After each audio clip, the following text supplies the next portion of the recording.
कंबरदुखी म्हणजे low back पेनचा त्रास होत असेल तर तो कशामुळे होतो आणि त्यासाठी काय केलं पाहिजे, म्हणजे नॅचरली हा त्रास कमी करण्यासाठी काय काय केलं पाहिजे या संदर्भात आपण ह्या व्हिडिओमध्ये बोलूया. जे बॅक पेन आहे किंवा कंबरदुखी आहे ती महिलांमध्ये अधिक कॉमन आहे पुरुषांपेक्षा.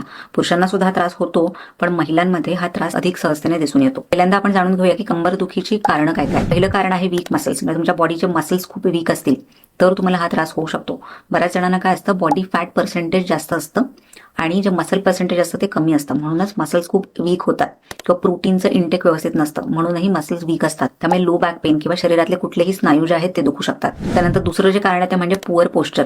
म्हणजे तुमची बसण्याची पोझिशन जर व्यवस्थित नसेल, तुम्ही कसेही बसत असाल किंवा बॅकला सपोर्ट नसेल तर त्यामुळे सुद्धा पेन होऊ शकतं. त्यानंतर तुम्ही खूप जास्त वेळासाठी एका जागी बसत असाल पण सुद्धा मणक्यावर किंवा त्याला सपोर्टिंग जे मसल्स असतात, स्पेशली जे बॅकचे मसल्स असतात त्यामध्ये ताण येतो, स्ट्रेन येतो आणि तुम्हाला लो बॅक पेनचा त्रास होऊ शकतो. तिसरं जे कारण आहे ते म्हणजे न्यूट्रिशनल डेफिशियन्सीज.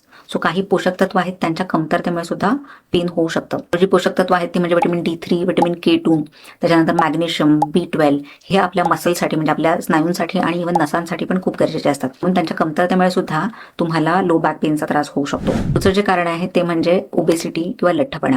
सो जर तुमचं वजन जास्त असेल तर त्यामुळे सुद्धा जे काही बॉडीचे वेट बेअरिंग जॉईंट्स असतात त्यामध्ये सुद्धा प्रेशर पडतं. जो मणका आहे त्याच्यामध्ये प्रेशर पडतं आणि मणक्याला जे सपोर्ट करणारे मसल्स असतात त्यावर सुद्धा प्रेशर पडतं आणि त्यामुळेच लो बॅक पेनचा त्रास होऊ शकतो. तर मग आता हे पेन जे आहे ते नॅचरली कमी करण्यासाठी काय केलं पाहिजे, तर काही गोष्टी आहेत त्या तुम्ही फॉलो करू शकता. पहिलं तर आहे, तुमचं वजन जास्त असेल तर वजन कमी करण्यासाठी ज्या काही स्टेप्स आहेत त्या घेतल्या पाहिजे. डाएट व्यवस्थित फॉलो करावं लागेल आणि प्रोटीनचं इंटेक वाढवावं लागेल. दुसरं आहे, कुठल्या ना कुठल्या फॉर्मची एक्सरसाइज तुम्हाला करणं गरजेचं आहे. तुम्ही स्ट्रेचिंग एक्सरसाइजेस करू शकता, योगा करू शकता आणि जर पॉसिबल असेल तर स्ट्रेंथ ट्रेनिंग एक्सरसाइज म्हणजे जिममध्ये जाऊन वेट लिफ्टिंगच्या ज्या एक्सरसाइज असतात त्या करू शकता. ह्या एक्सरसाइजेस आहेत त्या मसल्सला स्ट्रॉंग बनवण्यासाठी खूप हेल्पफुल असतात. इनफॅक्ट अशा काही स्ट्रेंथ ट्रेनिंग एक्सरसाइज तुम्ही घरी सुद्धा करू शकता बॉडी वेट यूज करून. असे बरेच व्हिडिओज युट्यूबवर अवेलेबल आहेत, ते पाहूनही तुम्ही एक्सरसाइज करू शकता. त्यानंतर तुमचा पोस्चर ठीक करणं म्हणजे व्यवस्थित बसणं, जास्त वेळ बसणं टाळणं, ह्या गोष्टी तुम्हाला फॉलो करणं खूप गरजेचं आहे. आणि लास्ट जे आहे म्हणजे सप्लिमेंट्स.